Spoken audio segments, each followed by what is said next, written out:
Now we're going to go over how to thread the sewing machine. So I want you to take your diagram and draw it on there as we go.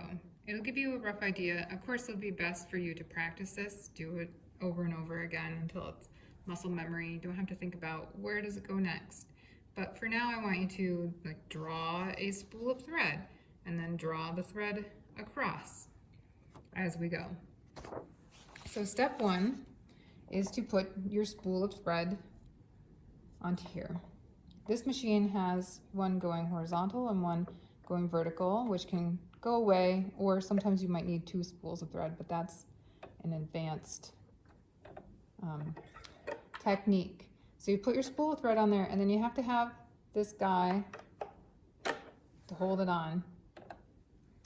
Step two, I like to take the thread like this, like I'm gonna floss, and you just reach it around back here, and you'll feel it sort of snap into place. There is a hook on the back of the sewing machine. And then you're gonna follow kind of the guide arrows that are on here. You're gonna go down and then back around. And there is a, make sure you can see this. There is another mechanism behind this silver plate that you're gonna go around it and then back forward. It's gonna get stuck in the little hook that's up there. And then you're gonna come down through this thread guide.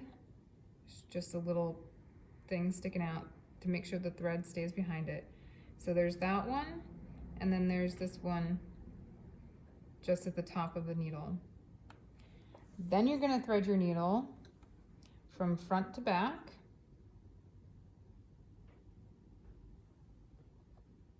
Pass it through the eye of the needle, if I can see it.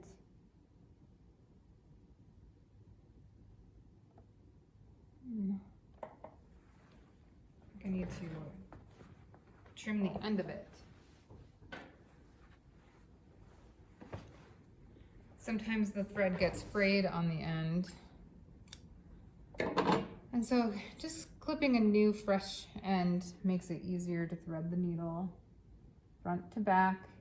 And then I like to guide it in so that I don't get any spiraling around the needle. The next step is to do the bobbin. So here's the bobbin casing. It's this little thing with the arm. And here's the bobbin.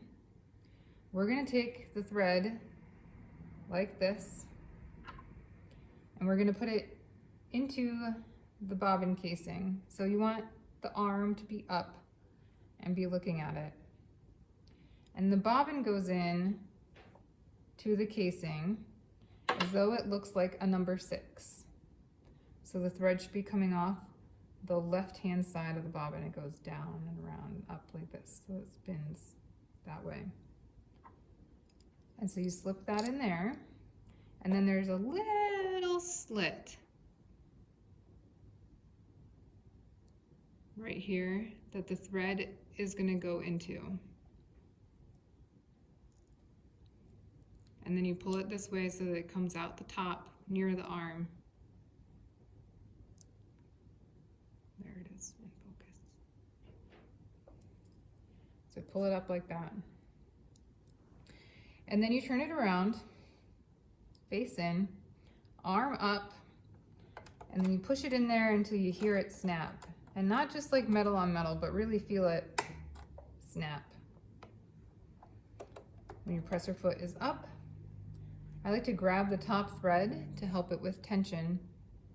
And then you're gonna make the top thread go fetch the bottom thread.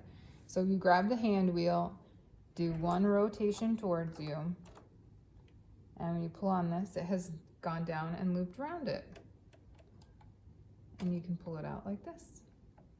You can use your finger or use your scissors to help slip it out like that. And then there's a little slit here in the foot so that you can thread guide it to the center and back. And your machine is threaded. I'm gonna do it one more time quick so that y'all can see it again.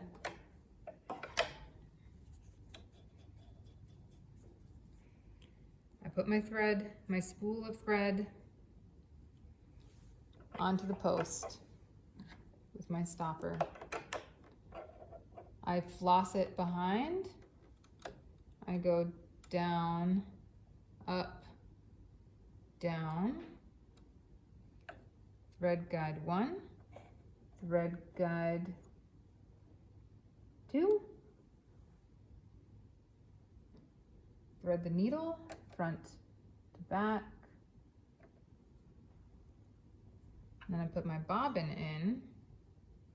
It looks like a 6.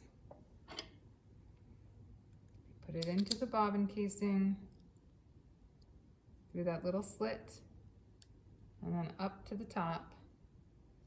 Face in, arm up till it snaps. Hold the top thread, rotate the hand wheel once towards you, and it'll fetch the bottom thread. And now you're ready to sew.